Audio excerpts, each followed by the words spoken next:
చూస్ country delight, live better. ఇప్పుడే country delight app ని download చేసుకోండి. కానీ తన డిసిషన్ మంచిదని మీకు అనిపించలేదా? అనిపించలే, ఖచ్చితంగా రాంగ్. ఎందుకంటే మీరు అన్ని ఛానల్స్ లో క్లియర్ గా చెప్పారు బాబు గారు, గౌతమి అనే అమ్మాయి, అదే మీ కోడలనే అమ్మాయి ఏ రోజు కూడా మామగారిని కించపరిచి మాట్లాడలేదు. మామగారు అనే ఒక గౌరవం ఎప్పుడు నాకు ఇచ్చింది ఆ అమ్మాయి.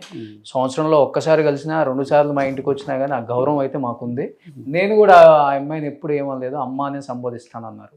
మీ మామ కోడల మధ్య ఇంత మంచి సంబంధం, ఒక బాండింగ్ ఉన్నప్పుడు ఎందుకు మీకు నచ్చలేదు అసలు? మరి ఇప్పుడు మీరు మామ కోళ్ళు అన్నారండి, నేను చెప్పేది పెళ్లి ముందు సంగతి. వాట్ ఎవర్ ఇట్, పెళ్లి తర్వాత కూడా అండి. పెళ్లి తర్వాత సంగతి తర్వాత మాట్లాడదాం. పెళ్లికి ముందు అది నాకేంటంటే వీడు ఏ రకంగానే సూటబుల్ కాదు ఈ అబ్బాయి. ఆ అమ్మాయి సీనియర్, తెలియగలది అని మంచిదే కదా తెలివి ఉంటే. కాదండి, మీన్ టైంలోనే ఆ అమ్మాయి MBA కూడా పూర్తి చేసింది, మెరిట్లో ఉంది, అన్నీ ఉన్నాయి. కానీ కాదు సార్, ఇప్పుడు ఏ తండ్రి అయినా ఏం కోరుకుంటాడు కొడుక్కి? మంచి కొడుకు కొంచెం తెలివి తక్కువ అయినా మంచి కోడలు రావాలి, తెలివిగల రావాలి, వీడికన్నా ఉన్న ప్రాపర్టీస్ని కానీ ఫ్యామిలీని కానీ నెట్టుకొని వస్తుందని ఏ తండ్రి అయినా ఆశిస్తాడు. నేను అట్ట ఆశించాల. మీరేంటి తెలివి తక్కువ కోడలు కావాలనుకున్నారా? ఖచ్చితంగా. ఎందుకని? మమ్మల్ని డామినేట్ చేయకూడదు. అంటే డామినేట్ అంటే ఏంటి సార్ మీ దృష్టిలో? ఇదే క్రిమినల్ కేసులు, ఆ కేసులు, ఈ కేసులు. ఇప్పుడు కదా వచ్చింది, బిఫోర్ సంగతి అంటుంది. ఇవన్నీ వద్దనుకున్న తర్వాత, బంధాలు వద్దనుకున్న తర్వాత వచ్చిన కేసులు. బంధాలు కావాలి అనుకున్నప్పుడు నాకు ఎఫెక్షనేటెడ్ గర్ల్ కావాలనుకున్నాను. నా ఫ్యామిలీ సంస్కారం ప్రకారం నా ఫ్యామిలీలో కలిసే కుటుంబం కావాలనుకున్నాను. ఆ పిల్ల నాతో, ఇప్పుడు నాకన్నా డామినేటింగ్ క్యారెక్టర్ వేరు, నాకన్నా మామయ్య అని ఒళ్ళో కూర్చున్నాం, లేదా పక్కన చిన్నపిల్ల అయితే, పెద్ద పిల్ల అయితే పక్కన కూర్చుని నాకేంటంటే కూతురుతో ఎంత క్లోజ్గా ఉంటానో కోడలతో అంత క్లోజ్గా ఉండాలని నా కోరిక మొదటి నుంచి. ఓకే, నా పక్కన కూర్చుని అవసరమైతే నేను భుజం మీద చేసి చక్క ఫ్రెండ్స్ లాగా కౌరులు చెప్పుకోవాలని నా కోరిక. అది నేను ఒక పిల్లని సెలెక్ట్ చేసుకున్నా. మైండ్లో మీరు ఒక షాపింగ్కి వెళ్ళినా మీ మైండ్లో ఒక వస్తువు పడ్డాక దాంట్లో 100 చూపిస్తాడు, అది నచ్చదే మీకు. కానీ ఇది వస్తువు కాదు కదా సార్, మనిషి జీవితం. మనిషి జీవితమైనా అంతే కదా. మరి నాకు ఒక పిల్ల నచ్చింది, నాకు ఒక కుటుంబం నచ్చింది, నాకు సెటప్ నచ్చింది, అది కాదంటున్నాడు వీడు, నా మాట ఇంటలా, నా రెండో దాన్నే పోటలా. అయినా కానీ ఆయన నేను గౌరవం తక్కువ ఏం చూడలేదు. అదే మీరు పద్ధతిగానే మాట్లాడారు. కాదు సార్, జరిగింది ఏంటంటే సరే కాంట్రిబ్యూట్ స్టేజ్ వాళ్ళ పేరెంట్స్ కూడా ఏమనుకున్నారు నాకైతే కాదు. కానీ నేనైతే మా పిల్లోడే నాకు దక్కనప్పుడు పోయేటప్పుడు ఇంకా మనకు అనవసరమేక అని ఓకే చెప్పేసాడు. ఓకే చెప్పేస్తే తాంబూలాలు జరిగినాయి. మా లోకల్ లీడర్స్ అందరం, చాలా లిమిటెడ్ పర్సన్స్, బాగా ఇంపార్టెంట్ పర్సన్స్ 200 మంది తీసుకెళ్ళాము.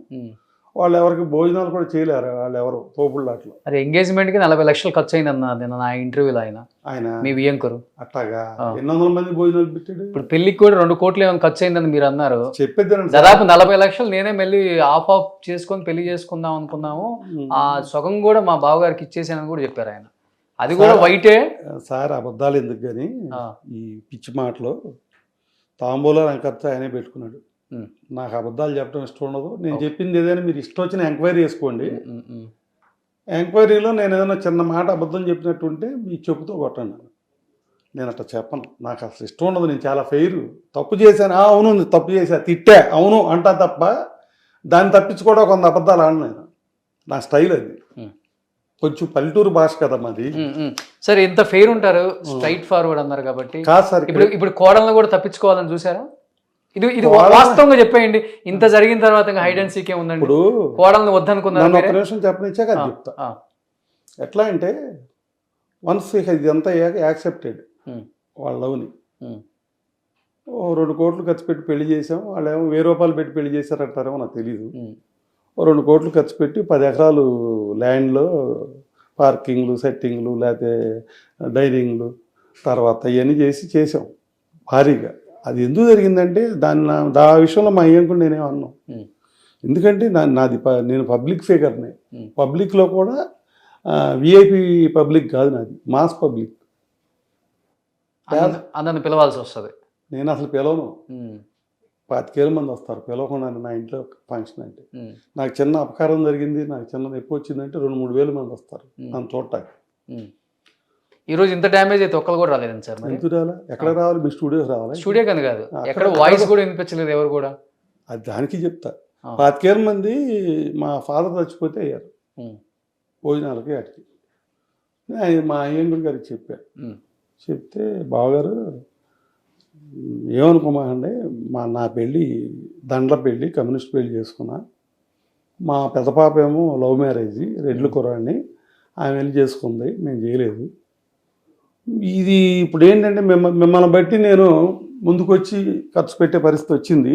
ఉమ్, తాంబూలాలకి ఆయన 5 కోట్లు అయింది అంటారో లేదా ఏమంటారో నాకైతే తెలియదు, కానీ భోజనం మాత్రం ఆయన ఒక 500-600 మంది పెట్టాడు. 120 సీటింగ్, ఉమ్, చిన్న కళ్యాణ మండపం, ఇంతకన్నా డబుల్ ఉంటుంది మండపం. 10 కార్ల మించి పట్టం అక్కడ, పార్కింగ్ లేదు, ఏమీ లేదు. ఉమ్, పెట్టారు, భోజనం పెట్టారు ఆయన. అయితే ఏంటంటే ఆ ఊళ్ళో వాళ్ళని మరి ఎంతమందిని పిలిచారో తెలియదు, కానీ ఆ వర్షం కూడా పడింది. భోజనం చేయటానికి మీ బోటోళ్ళు భోజనం చేయటానికి అక్కడ అనుకూలంగా లేదు. ఉమ్, సో అందరూ పెద్దలందరినీ వెంట తీసుకెళ్ళి దారిలో రెస్టారెంట్లో కూర్చోబెట్టి భోజనం చేసి పంపించాం. నెక్స్ట్ కూర్చుని మాట్లాడుకున్నప్పుడు మరి ఇది ఏంటి బావగారంటే అక్కడే చేద్దాం, అక్కడైతే అట్టగండి మా పరిస్థితి, మరి చుట్టాలు వస్తారు కదా, జనం వస్తారు కంటే నాకు ఆ సెట్టింగ్ లేదు, ఎప్పుడు నేను అలా అలవాటు కూడా లేదు, అలా చేయలేదు అన్న. ఓకే అండి, కావాలనుకున్నాం కదా, మేము ఎలా 10:30 కల్లా చూసుకోవాలి అంతే కదా అక్కడ. ఓకే సార్, అయితే పాపని మా ఊరు పంపించేయండి, ఉమ్, నేను చేసుకుంటాను, మా అమ్మాయి అనుకుంటాను. ఎందుకంటే కమ్మారులో ఆడపిల్ల ఇంటి దగ్గర అమ్మాయి ఇంటి దగ్గర చేస్తారు. సో గౌతమి నా కూతురు అనుకుంటాను, మా ఇంటికాడే చేసుకుంటాను పెళ్ళి అన్న. నాకు 20,000 మంది 25,000 మంది తప్పదు, అవుద్ది. ఇంట్లో కూడా ఫస్ట్ పెళ్ళే కదా, పాపకంగా చేయలే. తప్పదండి, ఏమనుకోవద్దండి. ఆయన ఆంధ్ర చేశాడు నా మాటని, చేసి అలాగే చేసుకోండి అన్నాడు. అయితే కండిషన్ ఏంటంటే నా దగ్గర మీరు చెప్పే రేంజ్ పెళ్ళికి డబ్బు లేదు, మోరోవర్ ఏంటంటే అంత ఆర్గనైజేషన్ కూడా నేను చేయలేను, మీరు చేస్తానంటే నేనే అడ్డం మనం చేసుకోండి అన్నాడు. అసలు ఆయనకి మాకు మధ్యలో కట్నాలు కానీ డబ్బులు కానీ గోల ఎప్పుడు రాలా. ఆయనే చెప్పారు, నాకున్నది ఏదో 2 పిల్లలకి ఇచ్చుకుంటాను బావగారు, 2 ఉన్నారు పిల్లలు, నాకు 2కి సమానంగా ఇచ్చుకుంటాను అన్నారు. నేను చిన్న మాట ఒకటి అన్నా, మరి అబద్ధాలు అడొద్దు అంటున్నారుగా, కలపాపకి ఇల్లు కొని పెట్టారుగా దిల్సుఖ్ నగర్లో, మరి చిన్నల్లుడికి కూడా కొని పెడతారా అన్న. అంటే బావగారు పెద్ద పాపకి అసలు నేను 1 రూపాయి ఖర్చు పెట్టలేదు, చిన్న పాపకి ఏదో ఒకటి ఇప్పుడు నాకు ఖర్చు ఉంటుంది, మీతో అయ్యానంటే ఎంత వద్దనుకున్నా నాకు ఖర్చు ఉంటుంది కదా, సో ఆ ఖర్చు ఆ ఇల్లు అనుకోండి అన్నాడు. ఓకే అన్న, నవ్వుకున్నాం. మా వివరాలు కూడా మంచిగా మాట్లాడింది, అంతా ఓకే. నాకు వివరాలంటే చాలా ఇష్టం, గౌతమి వాళ్ళ అమ్మంటే నాకు చాలా ఇష్టం. కోర్స్ ఆమె కులంలో వేరే కులమైనా, మేము చౌదరీస్ అయినా మా చౌదరీస్ కన్నా గొప్పదామె. అసలు ఆమె మాటలు కానీ, ఆమె గవర్నమెంట్ టీచర్. ఇప్పుడు ఏంటంటే ఆడపిల్లకి ఏదో అన్యాయం జరిగిందని తేడా మాట్లాడొచ్చాము, కానీ ఆమె తేడా మాట్లాడదు. చాలా కూడా మా అల్లుడు మంచోడే అంటుందిలే. అసలు ఆమె మంచిది, మా అల్లుడి సంగతి పక్కన పారేయండి, ఆమె చాలా మంచిది, ప్రతివత, సాత్వికురాలు, కుటుంబాన్ని లాక్కొచ్చిన మహాతల్లి, అంత గొప్ప. మా ఈయంకుడు ల్యాండ్ లార్డ్ అని చెప్తున్నారు, అది అంటున్నారు, ఏవో చెప్తున్నారు. ఆయన 12 ఎకరాలు ఇళ్ల స్థలాల పొలమే ఉంది, ఒక 40 ఎకరాల ల్యాండ్ ఉంది, మేము మంచి ల్యాండ్ లార్డ్సే, మాకు లేదని ఎందుకు అంటున్నారు అనే మాట కూడా ఆయన కూడా మాట్లాడారు. ఆయన కన్ఫర్మ్గా ల్యాండ్ లార్డే, దాంట్లో డౌట్ లేదు. కానీ ల్యాండ్ ఏంటంటే అప్ ల్యాండ్, అది దేవినేని రమణ మా బ్రదరు ఎలక్షన్స్లో తిరిగినాడే. అయ్యి అక్కడ బోర్లు ఉండవు, వర్షాధారంతో పంట పండాలి, వర్షం పడకపోతే పంట పడిపోవాలి, రిస్క్. ఆయన ఆస్తుల వివరాలు, ఆయన పొలాల వివరాలు దాంట్లో ఉన్నాయి, సర్వే నెంబర్లు, ఎవరి పేరు ఎంత ఉంది ఏంటో అన్నీ ఉన్నాయి. 6 ఎకరాలు 90 సెంటు మా వివరాల పేరు అని, ఇంకోటని. ఓ ప్లాట్ 40 ఎకరాలు ఉంది ఆయనకి, లేదు 40 అంటే నాకు అవన్నీ కదా. ఓ ప్లాట్ అయితే 27 ఎకరాలు, 3 ఎకరాలు ఏంటంటే ఈశాన్యం మూల పొలం ఉండాలని కోరుకుంటారు, కానీ కొండది, అది మా కోళ్ళ పేరు ఉంది 3 ఎకరాలు. ఆయన ఏం చేశారు, ఆ 3 ఎకరాలు వ్యవసాయానికి కాదుగా, దేనికి పనిచేయదు, దిబ్బ. దాన్ని అమ్మేశారు, అమ్మేస్తే గ్రావెల్కి తోలుకున్నారు దాన్ని. గ్రావెల్ అంటే తెలుసా, అమ్మింది మీరన్నారు, ఆయన అమ్మింది మీరన్నారు. ఆ 3 ఎకరాలు ఏంటండి అమ్మి 1,10,00,000 వస్తే ఆయనే ఎందుకు ఇది ఏం చేస్తాం, ఇక్కడ ఈ పొలం ఏం చేసుకుంటాం అని చెప్పేసి అదే అమ్మే లెక్క అయితే మొత్తం మా వాటా అమ్మ ఉంటారు, కానీ ఎవడో 3 ఎకరాలు అమ్మ ఉండే యాదవ. అమ్మమ్మని చెప్పే లేకపోతే మా కోళ్ళకి ఇచ్చింది అమ్మంటారు. అసలు కోళ్ళకి ఆయన ఇచ్చే ఉద్దేశం ఇప్పుడు పిల్లలకి ఇచ్చే ఉద్దేశం లేదని చెప్పాడు ఆయన. 2 పిల్లలకి ఇస్తాను, నాకు కూడా ఎక్కువ మీకులాగానే ఇవ్వాలని ఉంది. ఆ పొలంలో విలువ తక్కువ కదా, అక్కడ 15-20 లక్షలు ఉంటుంది. ఇవాళ మీరు మనిషిని పంపించండి ఎంక్వైరీకి, మా మీదకి వాళ్ళ మీద కూడా స్టూడియో నుంచి కెమెరా ఇచ్చి ఒకటి పంపండి, షూట్ చేసుకొస్తాడు మొత్తం ఏంటనేది. అవి సెల్ ఫోన్ ఇవ్వ, వాళ్ళ పొలం చూపిస్తాను. బీడు పొలం, ఆ పొలం 20 నేను చెప్పా కదా 3 ఎకరాల దెబ్బ అమ్మాడు ఆయన. ఒక 3 ఎకరాల మీద ఆయనకి ఎంత వచ్చిందో మరి నాకు తెలియదు, ఎందుకంటే అమ్మింది నేను కాదు. ఆ వచ్చిన డబ్బులు ఏం చేశారంటే ఈతల మరి రిమైనింగ్ ల్యాండ్ ఉంది కదా, ఎన్ని కొండలు రాళ్ళు దెబ్బలు ఇవన్నీ ఉన్నాయి కదా, చక్కగా దాన్ని బాగు చేసి ఆ డబ్బులతో అవి చాలవు. ఆ డబ్బులు ఆ 3 ఎకరాల మీద వచ్చిన డబ్బులు దీనికి చాలవు.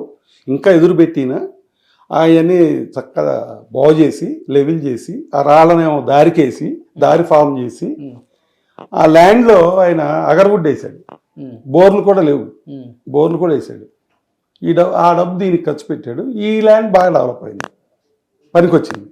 పనికిరాని భూమి కదా అది, అంతకుముందు బీడు భూమి కదా, రాళ్ళ భూమి కదా, అది ఏమీ లేకుండా నీట్గా చేశాడు. నీట్గా చేసి దాంట్లో అగరవుడ్ వేసాడు ఆయన.